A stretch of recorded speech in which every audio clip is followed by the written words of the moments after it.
Hey, everybody, welcome to the spookiest edition of Sports Frenzy 2.0 you will ever find. The weekend edition with me, the Goblin, the Maestro, Kevin Crane. What? Nice. What did I do?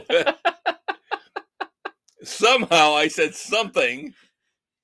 Calling yourself the Goblin. Lovely. Would you introduce yourself to the people?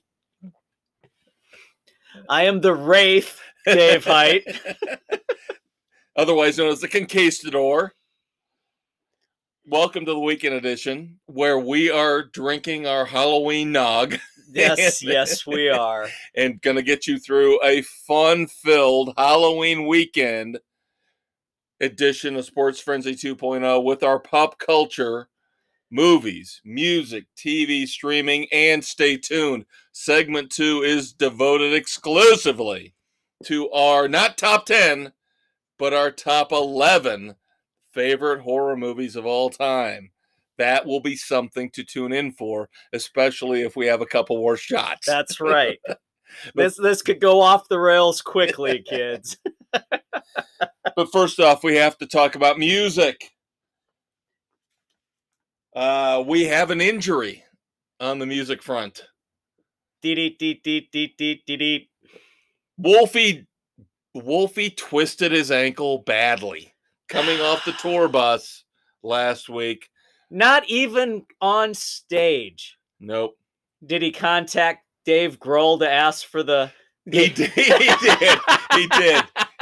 He was talking about, because they're on tour with Axl too. Remember, Axl took over the throne from Dave. But Wolfgang is in a walking boot for 4 to 6 weeks, performing on a stool here for the rest of the tour with GNR. Bummer. He's a trooper, but of course his Twitter feed was all F this, F that. I effing walked off the effing bus and I effing twisted my effing ankle. Somebody's not happy with himself. And he put out pictures of it out there, and it's got a nice little baseball size bump coming out there. So come on, Wolfie, get out there, get better. Solo tour in 2022 coming to South Bend, Indiana, right? Yeah, no. Shit. I know you're right, but it just pisses me off. There you go. I have a question for you. Uh-huh. Are you going to put in a bid for Frankenstrat? What are you talking about? Is it actually up for bid? Eddie's Frankenstein Stratocaster is going up on auction. Yeah, let me check in my change jar and see if I would have enough to bid on that. Would I love to have it? Yes. Do I have any kind of chance in holy hell? No. I did not see that. Really? Yeah, I saw that on the Yahoo News feed today. Who's putting it up for bid? Valerie? I did not see who was doing it. I did not have time to delve into that. Wow, deeply. They've been so careful about everything with his estate. Yeah, over the last year. There were a couple plus of things musical that were going up. I wonder if somebody else somehow got a copy, or perhaps. I can't believe it's the original. I gotta believe Wolfie's got the original. I would think so, and I wouldn't think he would give that up. Yeah, no way in hell. Still, a copy that he played. It's like a game-worn jersey. It's still worth something. Still worth something. Yeah. Yes. All right. Moving on to our album review of the week. Our guilty pleasure band of the 80s. We are reviewing Duran Duran's new album, Future Past. Disco-y, very dancey, very... There's a handful of classic Duran Duran. Some very interesting mixes. The title track, Future Past, kind of had an Air Supply-ish feel. I like that one. I did. I wasn't as wild about that one. The problem I had with the album was it's number one, it's overproduced. Yes, big time overproduced. It doesn't seem like it's a Duran Duran album. It almost seems like it's a Simon Le Bon solo album. It does. Kind of trying to get a little too dancey. I thought, what was it? Tonight United was a little Maroon 5-ish. And it kind of lost me on that one. Yeah, now the best song on the album to me was Anniversary. I thought that one was okay. I kind of liked Hammerhead for some reason. I hated Hammerhead. I hated Hammerhead. Kind of it was like the worst song on the album to me. That little rap interlude was terrible. Yeah, it wasn't good. My least favorite was Give It All Up. Did not care for that. Yeah, I wasn't a big fan of that. Invisible was decent. Yes. That had the definite... You knew you were listening to Duran Duran with Invisible. I made notes on there's 4 songs where they had to make sure they noted who was singing with them, the feature. Yeah. And every time I see that, I go, that means you're trying too hard to be current and modern. Yeah. And there's 4 on here where they did that. Hammerhead was one of them. Hammerhead, More Joy, Falling, and Give It All Up. Yeah. And of course, they are 4 of the weakest songs, in my opinion, on the album. I tell you what frustrated me about this album is that if you had stripped away the veneer of the modern techno production on it, yeah, I could hear a lot of good Duran Duran songs in here. There was a lot in the background where you could just barely make it out of most of them. There was it Invisible, Anniversary, and Beautiful Lies were the 3 that really had that classic Duran Duran sound and feel. Right. But again, overproduced. Right. Strip away that veneer, they would have been better in the 80s where they were doing a little bit more. I mean, guitar, I think Nothing Less was the only song where I really heard guitar come through. Yeah, that's about the only one. Everything else is all disco dance, electronica. I had the same problem with this I kind of had with the Doobie Brothers, which we reviewed last week. Overall, it was disappointing. Another band that we brought 30 years into the future. Did not translate well. 35 years into the future, and it just, it doesn't work. I thought there was a little more potential here. I heard a little more potential in here for greatness than in the Doobie Brothers album, where they sounded like they were just being lazy. Yeah. I thought Duran Duran was trying too hard to be They tried too hard to get up to date and hit the pop scene again. God, that being said, I can't give it higher than I did Doobie Brothers, so I give it 1.5. Yeah, I was gonna. 2 was a stretch. I was hovering between 1.5 and 2. Yeah, it's just this had more potential. There's not enough to. It's not enough to really go out and waste your time with.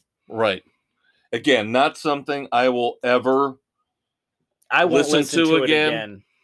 No. Maybe a song here or there, but yeah, I was disappointed with this one. Yeah. Kind of hoping for the old Duran Duran. Now we're getting something different. Yeah, and it just does not compute well. Yeah, and again, I don't see how the rest of the band feels about this because it doesn't feel like they get any form, any shape, any play in this. No. I don't hear guitar. I don't hear drums. It's all synthesizers and Simon Le Bon.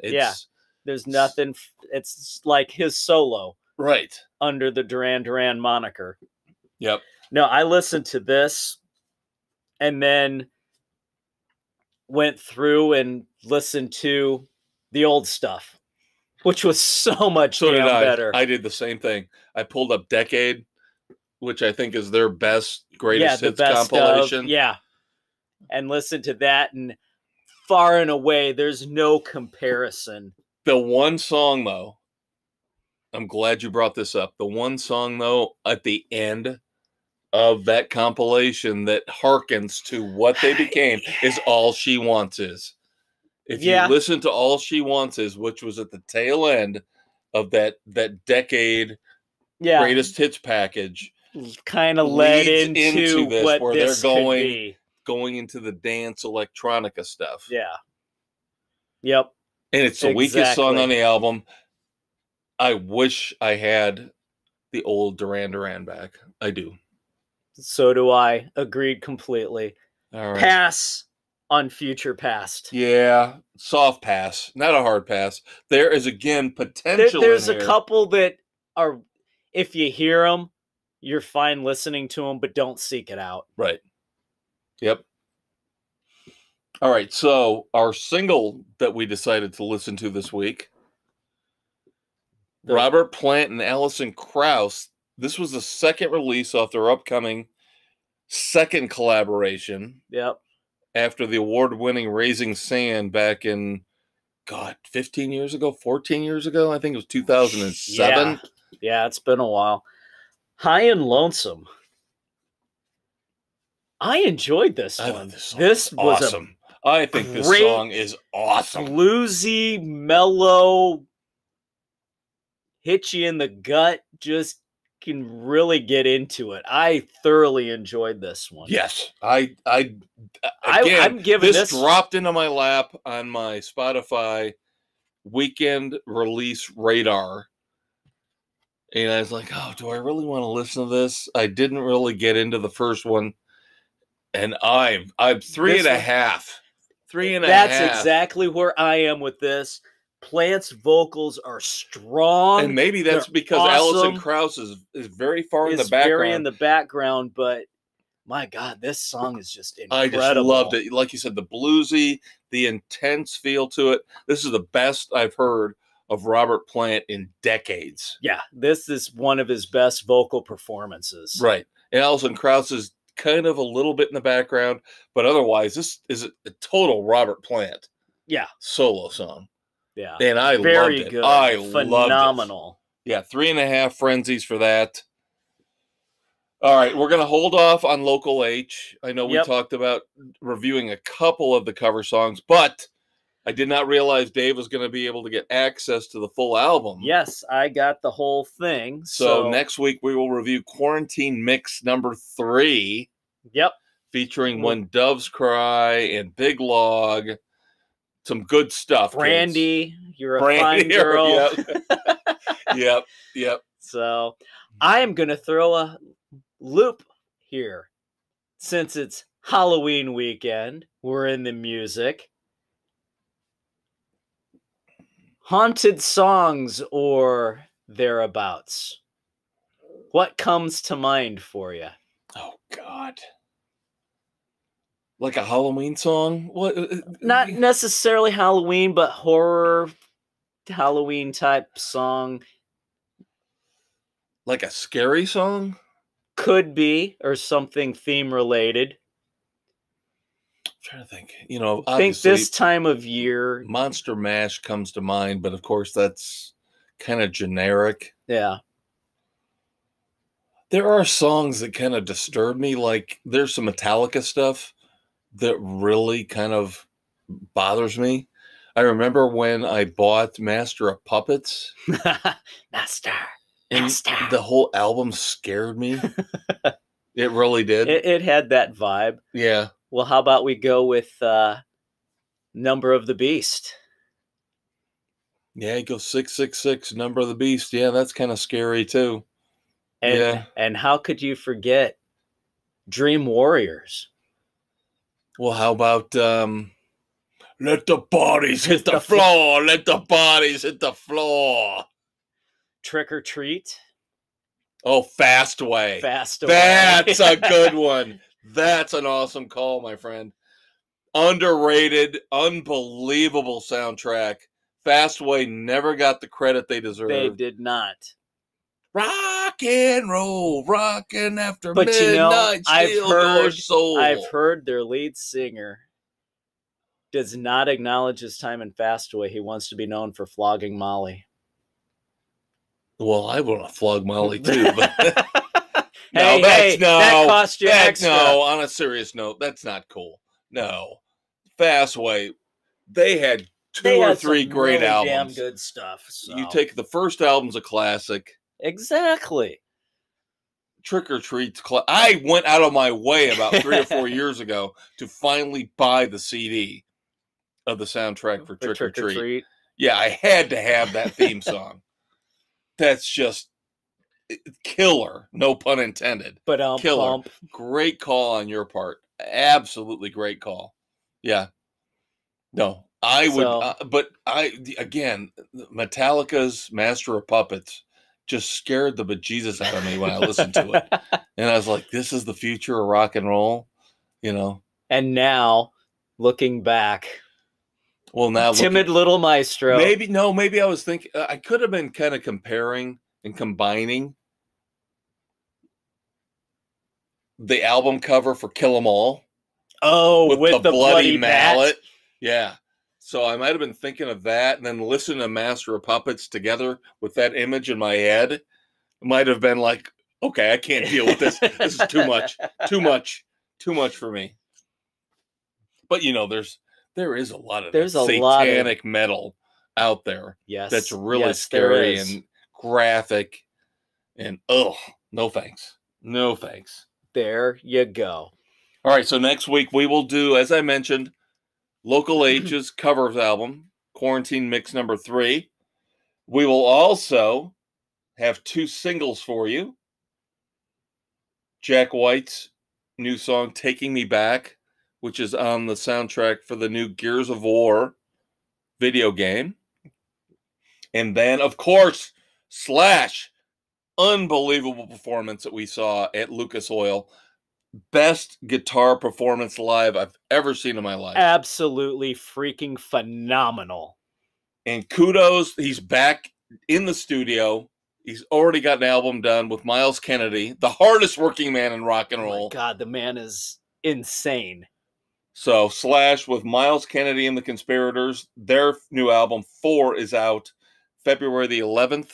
Yep, we will give you a recap on that one. The first single, The River is Rising, is out. That's the one we're going to review. And then another album review coming out this Friday, the reissue of David Coverdale's Lost solo album, which has been redone as a Whitesnake album, Restless Heart. I'm intrigued with this. So it should be good. Yes. We pretty much almost got the Local H one done, so we're not really working too hard here. No, we could probably knock it out. But I want to listen to it one more time. I also need another listen. So there's some. But then we'll give you Whitesnake, and then we'll give you the Jack White, and we'll give you Slash with Miles Kennedy and the Conspirators. Yep. In future weeks, we will have Volbeat. Oh, so looking forward to that one. And Jerry Cantrell of Alice in Chains' new solo album comes out soon. I'm looking forward to as well. Those will be on the docket as well. So stay tuned. Next segment is what you've all been waiting for. Halloween is here. On Sports Frenzy Weekend Edition, we will give you our top 11, not 10, but 11 top horror movies of all time. We're devoting an entire segment to it because we love you so much. Stay tuned, kids. In a world of politically correct sports coverage, 2 individuals stand alone as the last bastion of sanity. The Maestro and the Conquistador star in Sports Frenzy 2.0, the podcast. Available on Spotify, Anchor, Google, Radio Public, Pocket Cast, Breaker, Apple, Overcast, and CastBox. Hey, kiddies, if you don't have your Halloween costume yet, make sure you tell your parents to get you your favorite Sports Frenzy 2.0 mask, the Maestro Pumpkin or the Conquistador Skull from Silver Shamrock. Remember, one more day till Halloween, Halloween, Halloween. One more day till Halloween, Sports Frenzy. Ha ha! How'd you like that, kids? There's your homage to Season of the Witch. I think I smell a promo for Halloween 2020-22. Congrats, accolades to the Conquistador for coming up with that. Spur of the moment idea. I have a feeling in our listing here, in this exclusive Sports Frenzy Weekend Edition segment, where we're talking about our 11 favorite horror movies of all time, that movie might show up. It's a possibility. An underrated gem. Good stuff. We have our 11, but then there are also probably a number of honorable mentions. We've got time. Let's just all right. I want to ball it out. I want to give credit to the Blair Witch Project. The ending still creeps me out beyond belief. I cannot give it props for the whole movie, but the last 2 or 3 minutes are scary as all freaking hell. Yes, I will give you that one there. The original Paranormal Activity. Agreed. For what it was, bringing something like that. The others got kind of lame once you know what's going on. But the original, you couldn't top that one. Agreed completely. Thank you. That was on my list as well. I will also bring up Saw. Yes. Did not make my top 11. Little too gory, little too intense. More of a thriller almost. Right. Mystery type. But I have to give it props. I have to give it some accolades. It is still, the whole series is still, up until Spiral. Spiral kind of disappointed me. Yeah, that kind of went off the rails there. But I like that. I'm going to go little off the beaten path here. Leprechaun. Oh! You know why. Jennifer Aniston? Yes. For you. Did she ever take her top off? No, I don't believe she did. Oh, then why? It brought her into everything. Even though the movie was not as good as the book, I feel like I should still give props to the original Pet Sematary. Yes, the original. Very good call. Still one of the scariest stories of all time. Yes. The book, if you have not read the book, shame on you. I go back and forth on Stephen King. Sometimes I love him, sometimes I hate him. But you cannot deny Pet Sematary is one of the greatest books of all time. And when you've got one of the greatest descriptions of everything going on. When you've got one of the greatest books of all time, it's hard to botch it. The second one did. Oh, yeah, the second one was just bad. The first one tried to be there. Right. Especially with Zelda. Anything else? You got to look back. The Goofy Carrie with everything going on, the pig's blood scene. Can I be honest with you about something? It was kind of lame. I've never watched any Carrie. Really? Carrie, either one. Never watched either one. The original was better. Yeah. Just because. With Sissy Spacek. Yeah. Because that's what it was. So, I mean, you've got, what was it? What was it? Slumber Party Massacre, if you want to run the whole B-movie gambit on that stuff. Oh, yeah. Well, you can go back into the early 80s, the late 70s when horror movies were good. When Halloween hit, and then everybody, of course, said we got to make money off of this. The genre. Prom Night. Yeah. Terror Train. The super slasher, blood, gore, My TNA. Bloody Valentine. Happy I'm not. birthday. No, none of those are on my list. No. These were just running right through that whole genre of the time. More recently, the one I want to point out, even though I don't think it qualifies as horror, is Escape Room. It's more that's of a thriller. More like the Saw thriller type. Yeah. Yeah. So that's why I did not qualify that for my list. Although high quality stuff to me. See, now I couldn't put Cabin in the Woods or The Wrong Turn in the horror genre quite so much. Cabin in the Woods is so good. Thriller great type. Call. Yep, great call. Those great are borderline horror thriller. Great call, though. Great call by the Conquistador. Cabin in the Woods. Completely whiffed on that. Didn't even think of that. Yeah, that one was flirting, but it wasn't quite that That is genre. Again, yeah, that's like Escape Room, kind of a more of a thinking thriller type thing. And that's Wrong Turn is again the more of the thriller. Which again I never watched. Which you have always been disappointed in me for because I never watched it. Now, do we go into some of the overrated? We can. Like The Hills Have Eyes. Oh, Jesus Christ. Yeah, that's every version of it. There's a point where, and I Spit on Your Grave.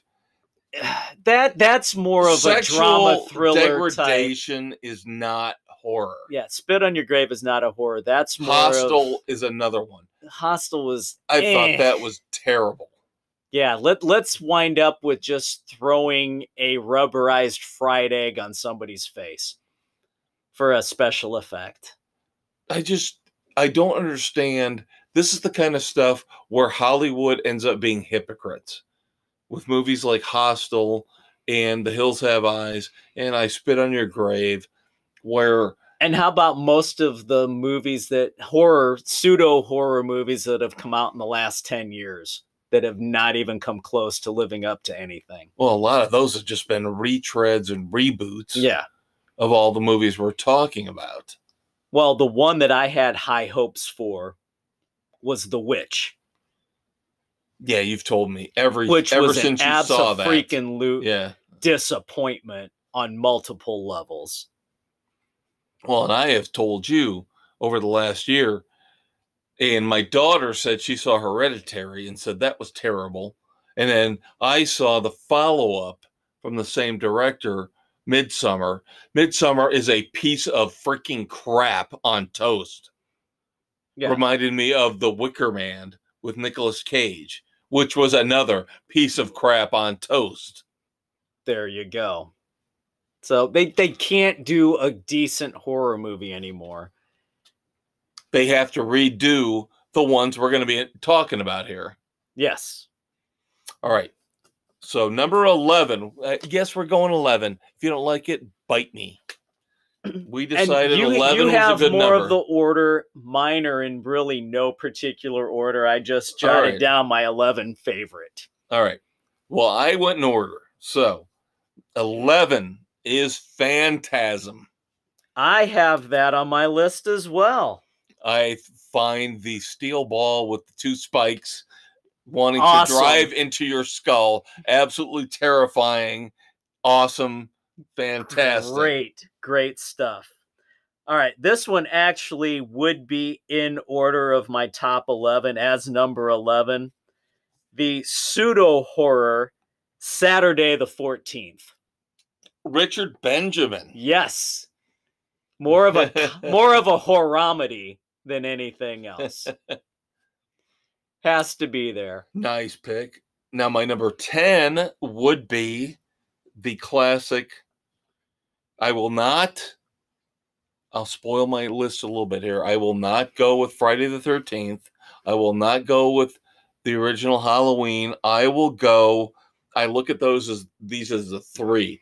The triumvirate of classic early 80s horror. I will go with Nightmare on Elm Street, the first movie. The original. The original as number 10. I have that one on my list. The original Freddy Krueger is a fantastic movie. Even though Johnny Depp's in it. No. Yeah. Nobody knew back then. Who nobody cares? knew. The whole waterbed thing. But the idea, it wasn't just a slasher. It was the fact that he could get into you in your dreams. You could not fall asleep. If you fell asleep, you were going to die. 1, 2, Freddy's coming for you. That's 3, 4, better lock your door. That's scary stuff. That's why it's in my gonna top stay 11. Up late. 9, 10, never sleep again. Show off. Show off. All right, what else you got, bud? Scream. I didn't know. The original really Scream I enjoyed. Never got into it. So I would put that lower on the list. All right, I will go number 9. This will be my one of my curveballs. Number 9, I'm going back to the 70s. Ooh. With the remake of The Invasion of the Body Snatchers. Oh. With Donald Sutherland. Donald Sutherland. Nice love that. I love that movie. It creeps me out. It actually could almost be a parable for what we're going through in society now. It very well could be. Where they scream when they see, "You're not one of us. You're not one of us." And then they do that insane, crazy howl.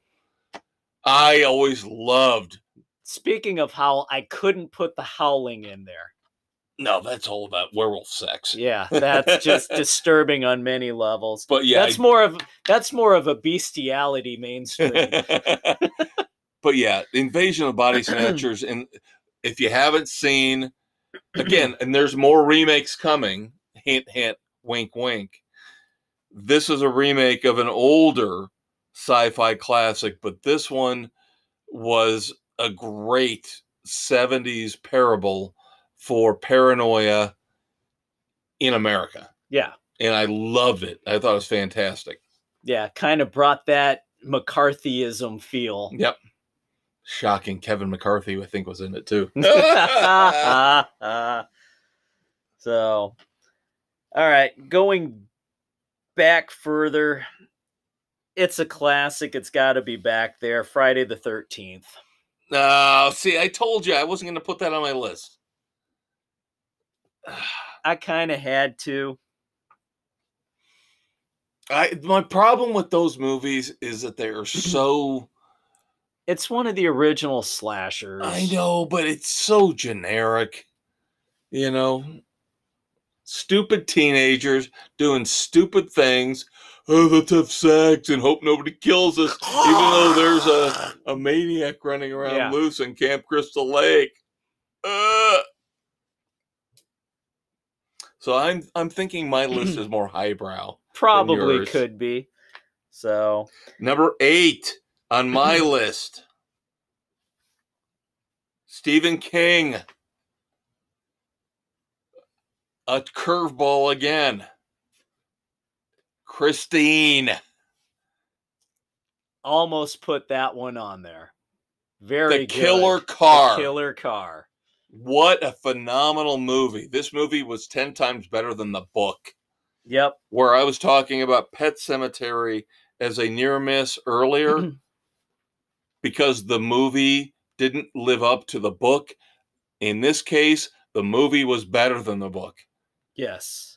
Great movie. Creepy. Yeah. I'm keeping the car theme going. James Brolin with The Car. Oh, look at you. Wow. The satanic car. Oh, good stuff. So cheesy and generic. Watched it with the boys. They loved it. I'm telling you right now, kids, we're halfway through. This is turning out much better than I would have hoped. All right, number 7 for me. I think this might be where we start meeting. We could meeting of the minds. Could get a little closer here. Number 7 for me is The Evil Dead 2. Ah, yes. I did not put an Evil Dead on there. What? It was close. I went with the original Final Destination. No! That is me hammering my pages. You spoiled it for me. I have that up further, up higher. I've got a few others in there. All right, I have Evil Dead 2 at number 7. Why 2? Because basically it was better than the first. The second was basically a remake of the first, but Bruce Campbell gets his hand chopped off, and then he gets the chainsaw. Yeah, he gets a chainsaw. That's the only reason why. And it's just so fun and crazy. And remember, kids, shop smart.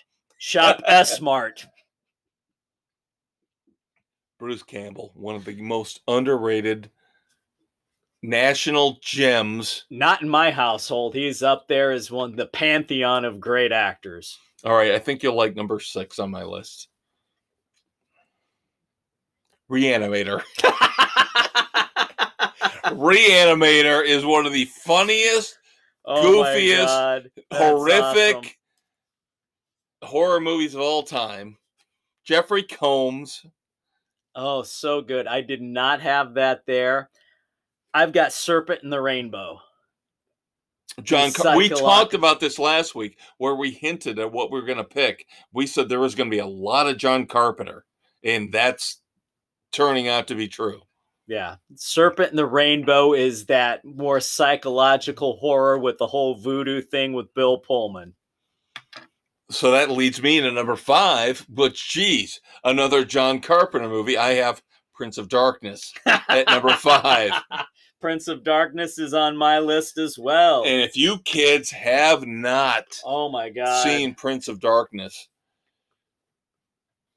the devil in a jar, basically. Just creepy is all get out. But it's just unbelievably well done. John Carpenter was the undisputed king of horror.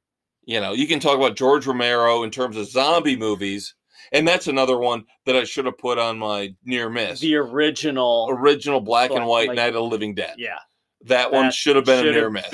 That was really close. We should have mentioned early on. Right.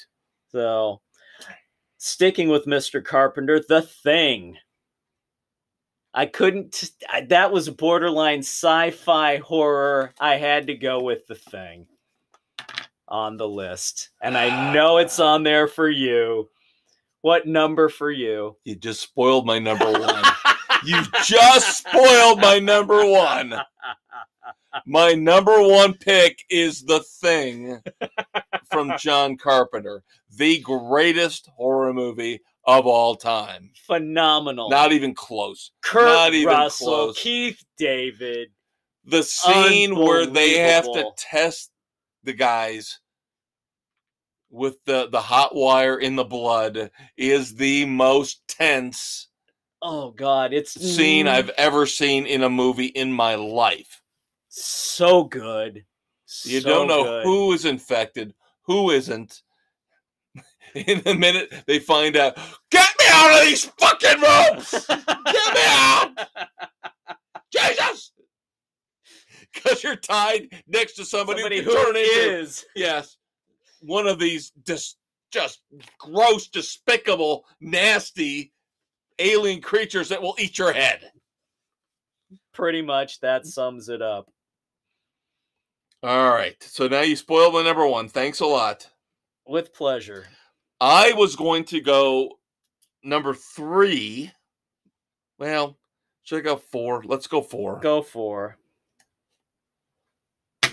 One more day till Halloween, Halloween, Halloween. One more day till Halloween. Silver Shamrock. That's on my top number 11 4 as well. Number 4 on my list is Halloween 3: Season of the Witch. One of the, if not the most underrated horror movies ever. Shame on you. Do not judge it because it's not a Michael Myers movie. That's what makes it great. Is it was not part of the Michael Myers. Yes, they called it Halloween 3.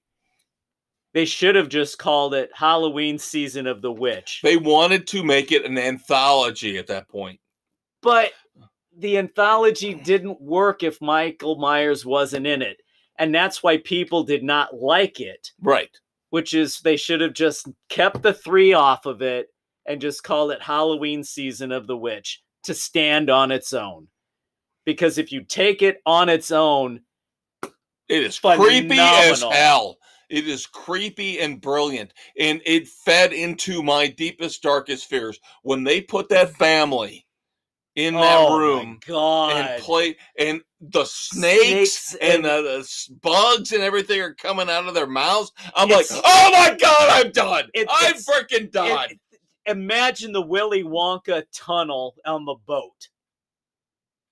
Times 10.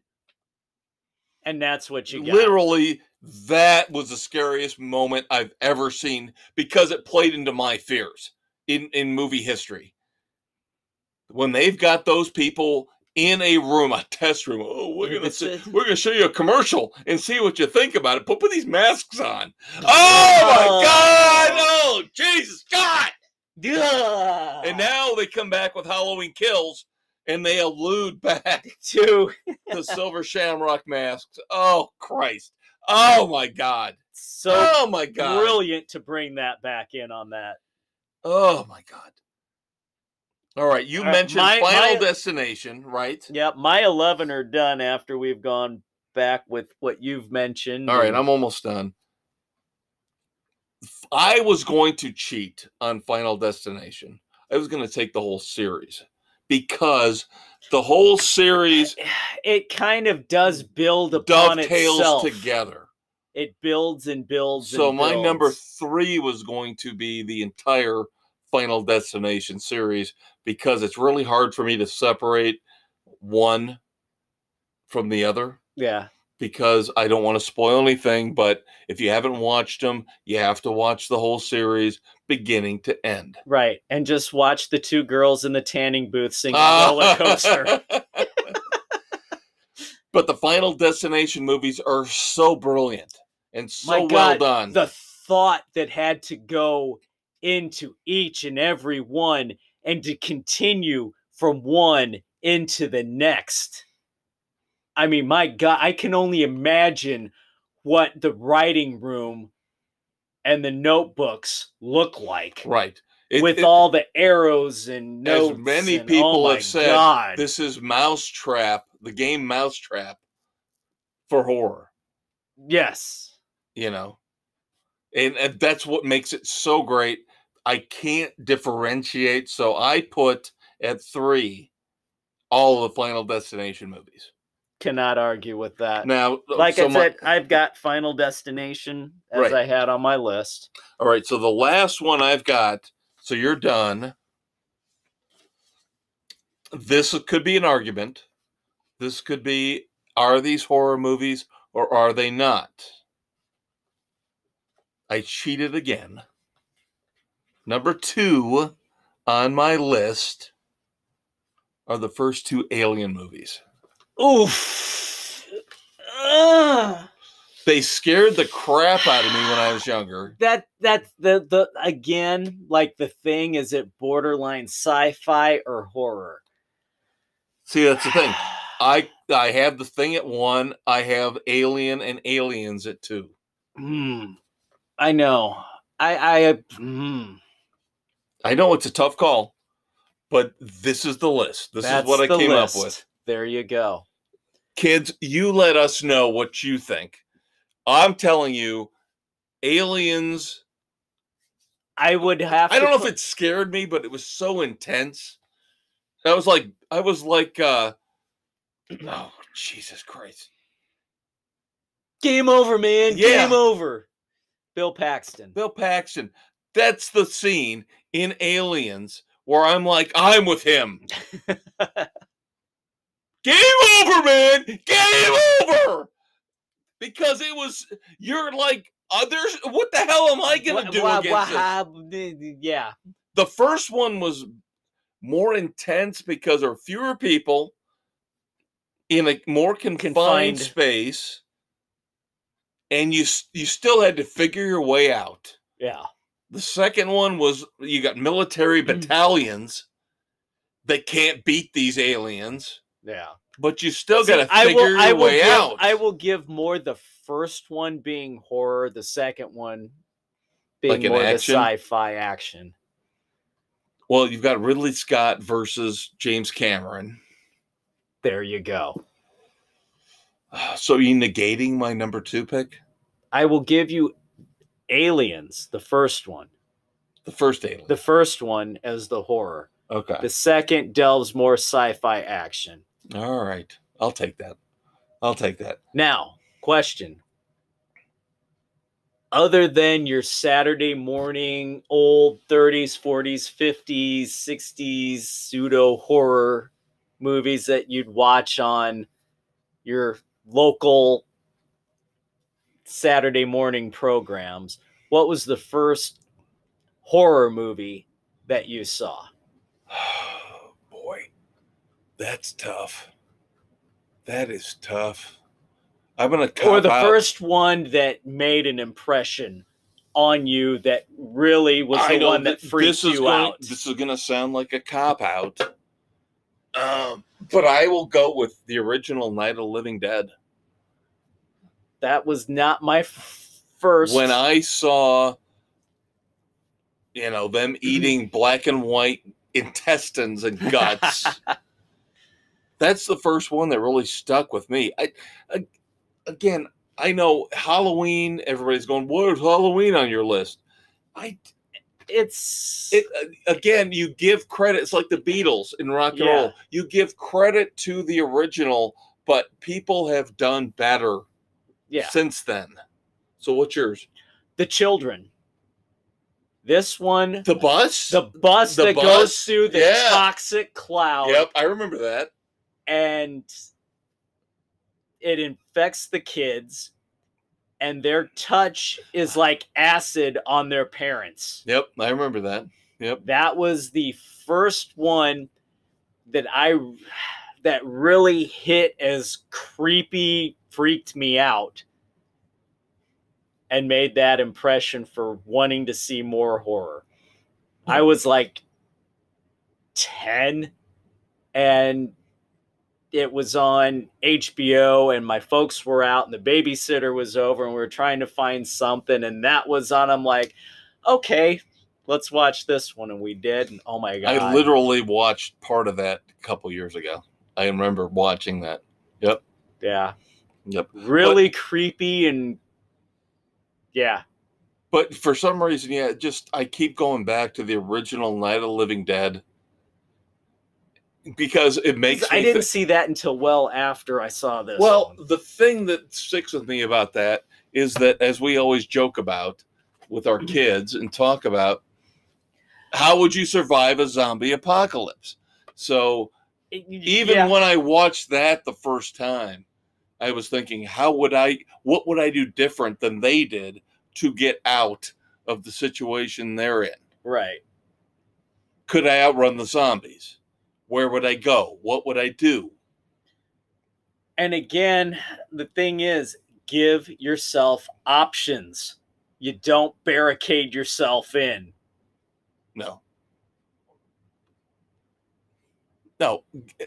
Again, it's like with Michael Myers. We joked about this last week when we watched Halloween Kills and reviewed that. You can outrun him. You can outrun him. Do not try and hide. Keep going. What was it in Zombieland Rule 1? Cardio? Yeah, cardio. Yeah. Yeah. Don't stop for the snowballs, but... That's right. Keep going as fast as you can. All Myers does is walk at one speed. All right, kids. We hope you enjoyed our Halloween meltdown list breakdown. And the best way to stop one of those mass killers, nobody takes the head off or smashes it in. Or cuts all the arms off or the legs off. You take the head out first, and then you dismember the evil person. There you go. And burn them separately. Case solved. You're welcome. Yeah, it's where you come to Sports Frenzy for how to kill a supernatural mass murderer. Again, we should be running all sports, and we tell you how to kill people. Our Dune review coming up. Stay tuned. In the fortress of solitary justice, two brave men hold the fate of the sports world in their hands, with the utterance of a single word: frenzy! These seemingly ordinary men become the maestro and the conquistador, destined to save the world from stupidity on Spotify, Anchor, Google, Apple, and all noble podcast hosts everywhere. Dave and Kev stand for truth, justice, and the frenzy way. Happy Halloween weekend, kids. This is Sports Frenzy 2.0. I'm the Conquistador, Dave Height. I'm the maestro, Kevin Crane. And we're coming to you on October 30th, the day before Halloween. And we're recording this on the 27th of October, 2021. Movie and streaming reviews, news, and more coming at you here. Yes, we have got to talk about Dune. Yes. The big sci-fi release on HBO Max and in theaters this past weekend. More, should we say, Dune Part 1? Yes, it's obvious it's Dune Part 1. 2.5 hours. Just came out today, said they are definitely doing Part 2. They have to, because there's so much of the story left on the table. Yep. Visually, Dune is stunning.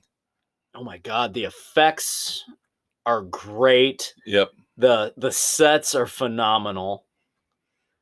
They've got a great cast. They've got, Dave Bautista, Jason Momoa. You've got, I do not want to talk about the two teen boppers in this, but unfortunately, you've got Rebecca Ferguson, and you've got, Josh Brolin's in it.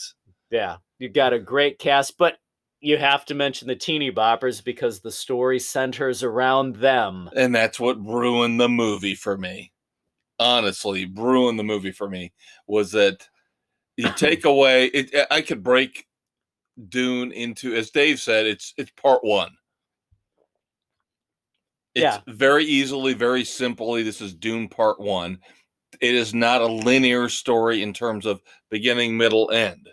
No, it's beginning, middle, and then you're going to wind up with middle end. Right. And they allude to what's going to happen in the second Dune all throughout the movie.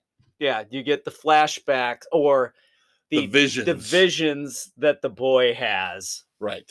Because of his parental heritage and psychic abilities. I liked the middle third of this movie a lot. The attack, the betrayal. The betrayal, the attack, the escape. You get great action scenes. You've got great special effects. That's the part of the movie that actually made sense to me. Yes, yeah. But the first part and the third part are all set up, disconjointed. And I am going to rip I can't stand when they make a big budget movie like this, and they did it with Star Wars, so I'm not just singling Dune out, but they did it with, oh my God, we've got to bring in the young teenage girl to be the next Jedi Master. So what do they do here? They bring in Timothy, not Timothy, but EE. You know, Mr. Pretentious, millennial, who my daughter thinks is the greatest actor on the face of the earth. Why? He looks like he couldn't fight a fucking fly if the fly had both its wings clipped. He's a little milquetoast. But he's supposed to be the savior of everything. Right. And of course, he sees his love, his mate in Zendaya, who I hate as Mary Jane Watson. She is not Mary Jane Watson. I am sorry. She will never be Mary Jane Watson. She has no charisma, nothing whatsoever outside of the fact that she was a Disney actress. So that makes her great. She is awful. She is awful. He's awful. These two should not be allowed to be acting in a movie with a budget like this. Yeah, I have to agree with you on them. Those two characters are not well developed. They're not well portrayed. They could have done so much better. That being said, it wasn't the worst movie I've ever seen in my life. Again, the middle segment, the special effects are great. Fight sequences were pretty good. I'll give it 2 frenzies. I was going to go 2.5. Just, I liked it better than the original. The original just kind of lost me, but it kind of shoved everything all together. And I watched, when it came out, I was so much younger, and watched. I'm like, yeah, whatever. Now knowing the story a little bit more, that they did a better job with this one. Okay. So, a little bit higher rating for you. A little bit. Not fantastic. It was okay. All right. I do not know in 2023 if I will watch the second one. We'll see. We'll see. I might get sucked in just to see how they finish it off. Oh, yeah, but I thought with the whole Divergent thing, I would get sucked in. I was like, nope, not worth my time. See, now I didn't even bother with those. Yeah, I watched the first one. I never even bothered with the Hunger Games. No, I didn't do that either. Yeah. So. No. But again, Dune was something that was different. Dune was back when we were kids. Epitome. That goes back classic. To when. Yes. It's like one of the all-time sci-fi novels. Right. And I can't say I expected more out of this. I just wish they wouldn't have turned it into a Twilight movie. It went too damn emo. The lead kid with his hair, he's like Pattinson as Batman with that stupid ass hair hanging in his face. Yeah, I just the brooding. I can't look at him and think there's a savior of the free world. It doesn't compute. Yeah, you're right. He's gonna be. I can fight. At one point, his mom looks at him when he gets out of bed, and he looks like he's skin and bones, emaciated, like 98 pounds. I'm thinking Rebecca Ferguson as his mom is just gonna go, oh shit. Really? Oh God. This is who's gonna save us? Dude, eat a sandwich once in a while. Have an extra scoop of ice cream. Put some meat on those bones. God. So, not terrible. No, but you would think you would want somebody a little more developed when you're being trained by Brolin and Momoa. Yeah. Yeah. You would think. All right, kids. Couple little things I'm going to run by Dave here, see if I can get a rise out of him. Oh, God. Why does my head hurt already? Did you know who's going to be in Ant-Man 3? Quantumanium? Oh, shit. This is going to end up being a drinking game. This is what I'm thinking. Who is not an actor in the Marvel Universe? Because right now it looks like, believe it or not, Bill Murray is going to be in Ant-Man 3. Why? Why? No. I'm telling you, it's going to come down to who has not been in a Marvel movie. He doesn't belong. Sorry. As much as I like Bill Murray, he does not belong in this universe. Meryl Streep is next. Oh, hell to the effing no. Al Pacino? No. No. Robert De Niro? Oh. I will give a big F no to Meryl Streep and Robert De Niro. The hell with the two of them. All right, going back to our horror segment here. Overrated and pretentious. I have a house you should buy. I have a house you need to buy. Hill House? Would you go check with Mrs. C? Out in L.A., the Nightmare on Elm Street house, the one that was featured in not one but two movies, first and second, is on sale for a paltry $3.25 million. Yeah, not going to happen. One, I don't have that kind of money. Two, there's no way in hell I'm moving to California. I think they repainted the door, too. I think originally the door was red. Now it's black. So, well, the hell with it then. All right, going on to TV and streaming, and then we'll come back to movies here. Circle back. The season finale of Titans. Purple Rain. Yes. Very enjoyable. Too much Lazarus Pit stuff, like we alluded to last time. Right.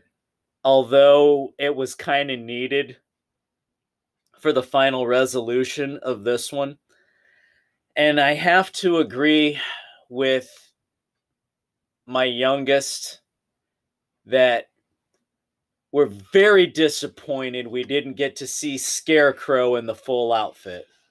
It was sitting there, too. It was sitting there in the case. Right there for his taking. He scarred himself up. He had the sickle on the chain, but we did not get to see that with the full outfit. And that is the biggest problem we had with the finale and the season. Otherwise, thoroughly enjoyable. Yeah, I agree. That I didn't understand that either. I thought that was coming at some point. We were waiting, and we're left wanting.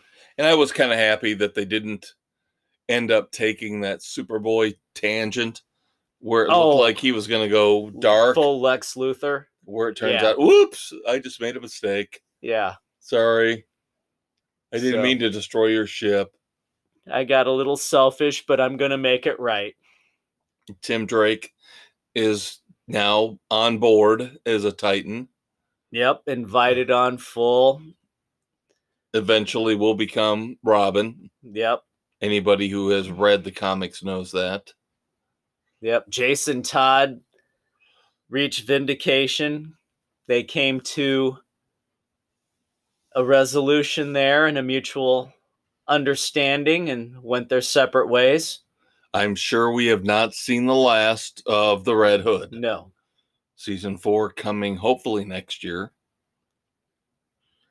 Can I just tell you how much I love Donna Troy? Oh my God, she's so hot. The last one, she had the mini skirt and the boots. God, I love her anger. She would be so angry in bed. Oh my God. That's super, Amazon vagina. Oh my God. Wow, that went dark quick. Let's move on to what we do in the shadows. Speaking of which. Shocking. This episode. Wow. Episode 9 of season 3 was shocking. My God. Shocking. I can't believe they went there. I do not want to spoil this for you, but all I'm going to say is we are waiting for tomorrow night. The finale of the season of what the frick just... No. The fate of Colin Robinson. Let's put it that way. Yeah. We do not know what is going on with Colin Robinson. And I will say this. As much as I love Jackie Daytona, I think this year Laszlo has now become by far my favorite character. I will agree with you. This year they have added more depth to him. He hasn't just been... He is not just a sex deviant. No.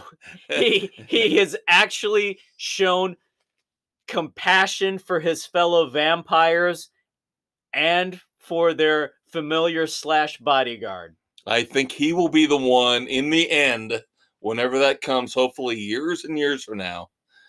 that will keep these people together, these vampires together. This unstable, dysfunctional family of... Despite the fact he bailed on them to run a bar and beat Jackie Daytona.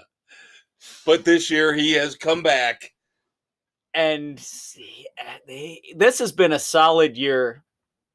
Solid year for Laszlo. They did a good job of working a storyline through the whole year. They have. Multiple storylines. They've given all the characters a little bit more development. I think more so for Colin, Laszlo, and Nadia. Well, no, Nadia. Well, not so much. I think Nadia next year. Nadia will probably be next year. Right. But yeah, Colin and Laszlo really got the development this year. It kind of started out more with early on with Guillermo and Nandor. And yeah, Nandor went a little deeper this year too. Yeah, he did, but now with everything that happened in the last episode, Nandor has kind of fallen back. Yeah. Nandor has got to find himself. Yes. Nandor needs to find himself again. He is having a crisis. Did you resolve your issues with Tacoma? Not yet. God damn it! God damn it, David! It's pissing me off. You do not get to talk about Snackatron! What the hell? One of the greatest episodes in Tacoma FD history, where technology takes over the precinct. Rise of the Machines with Snackatron! It's just Tacoma meets Terminator Maximum Overdrive. Basically, yes. Oh, God! I gotta get this fucking figured out. Yes, they get locked out of the precinct. They get overruled. An app takes over the entire precinct. Oh, but the chief gets fooled because of Snackatron. Nice. Oh! I cannot believe you. I'm pissed about this. All right. Streaming stuff. Lock and Key on Netflix was last year, based off of a graphic novel. So Mrs. C and I started watching this one, kind of got sucked in. Basically, it's the Locke family and their mansion and their ability to work with magic keys that are around the property and in the house, and trying to fight the evil that is there on the property, trying to collect all the keys for dubious purposes. Season 2 has just dropped, and it's picked up pretty much where the last one left off 3 months down the line. So the story continuity continues on. Liking it so far. So very cool. I am going to talk about wrestling for just a second. I did watch Crown Jewel last Thursday at noon because it was in Saudi Arabia. He wasted his lunch hour. All I want to talk about is, oh God, how bizarre this world is. How weird this world is. The wrestling matches involving women, they all had to wear full leotards and t-shirts. They've gone that route now. Because it was in Saudi Arabia. They had to do more because of the it was in Saudi Arabia. They had to not only wear full body leotards, but t-shirts to cover up their naughty bits. I'm surprised they didn't make them wear the full headdress as well. Just an observation. Just something I noticed. They had a couple matches with women involved, and it was just weird compared to what we see on Monday Night Raw or Friday Night SmackDown, where the occasional slippage. Yeah, we might occurs. see some boobage or see some leg.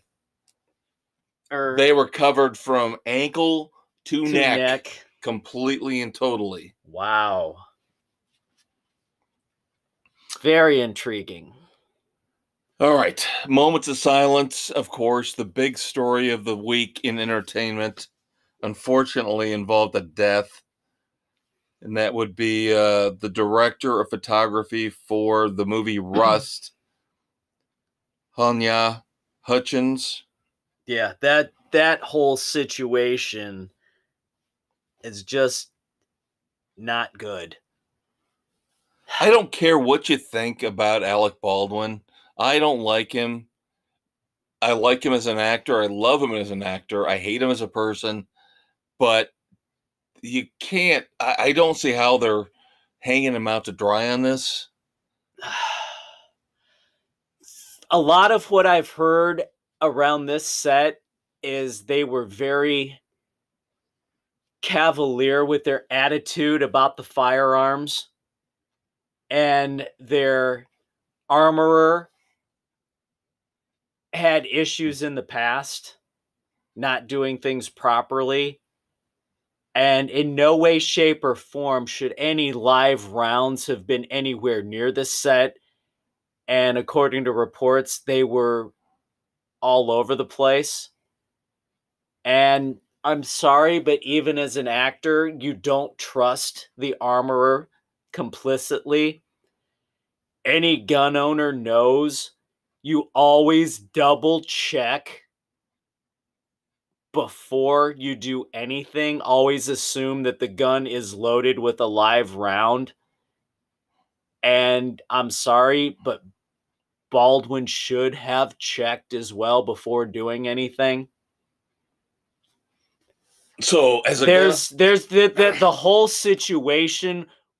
It sounds like it was just a full-on one botched thing after another, and the whole attitude on the set was not good with the firearms.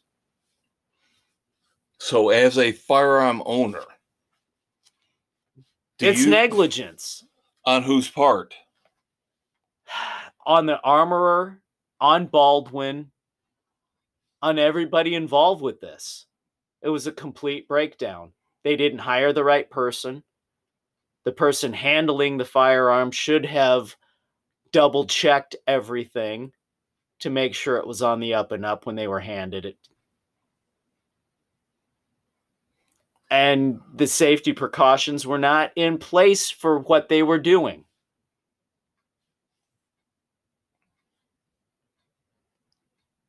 Well, we hope that people get smarter. That'll never happen. Because, sorry, most people out there are idiots. And guess what, kids? It wasn't the gun this is what I was going to get to. Yeah. It was negligence by everybody. Now, all of a sudden, Hollywood's freaking out, as you knew they would. The Rookie has banned, quote-unquote, live guns on their set. And people are... So you're going to CGI things into everybody's hand. You and I... It's an overreaction. Now, you and I both watched Extraction, and we loved Extraction. Somehow people are pointing to Extraction as what we... So that must have been CGI. I did not pick up on that, but they're saying that Extraction is the model that we should be following. Hollywood should be following in terms of gun safety. They should be using whatever model Extraction used, whether it's CGI. If they use CGI guns on Extraction, I agree. Good for them. I did not Great for them. But you know what? At this point, with what they can do now, you do not even have to have blanks loaded. Nothing Nothing should be in there. They can do so much now if you have the prop, be it fake or an actual gun. There should be nothing in there that goes bang with what they can do with effects now. There shouldn't have been blanks in that gun at this point. But it was just a complete screw up from start to finish. And by all reports, that whole set did not take full safety into consideration. All right, other moments of silence to move on to this week. Gunther from Friends. James Michael Tyler. We kind of knew this was coming. Yeah, when his they did cancer. The reunion, we knew he was not in good shape. So he passes away at 59. And of course, I will always feel an affinity to him because I always lusted after Jennifer Aniston. The unrequited love. He and I will always be soulmates. Yep. Peter Scolari, actor from Bosom Buddies and Newhart. Breaks my heart. Breaks my heart. Such a great comic actor. I mean, he was in Newhart. He was in Bosom Buddies. He was actually in Evil here recently. Yep. Won an Emmy for his role in Girls. But I will always remember him and Tom Hanks in Bosom Buddies. One of the most underrated comedies of all time. Short-lived. Yeah, one season. Yep. So good. Jay Black, lead singer for Jay and the Americans. Yep. Good call there. And I have also got Journey's longtime manager, Herbie Herbert, passed away. Led them through all the times that got them up to the top of the charts in American rock and roll. And of course, I've also got classic comedian Mort Saul. Passed away. Inspiration for many. Yeah. Sad. Character actor Val Bisoglio in Saturday Night Fever. Regular character on Quincy M.E. with Jack Klugman through the 80s. Was in MASH, Policewoman, The Sopranos. I mean, he was in everything with bit roles. Good in whatever he did. All right, so to wrap up, I have one dumbass. I'm sure Dave will love this. This is not technically what we would normally cover, but it's kind of pop culture, so I figured I'd bring this in. There is a woman. This is the dumbass. The woman is suing Kellogg's because Pop-Tarts don't have enough strawberries in them to classify as strawberry Pop-Tarts. That's so freaking stupid.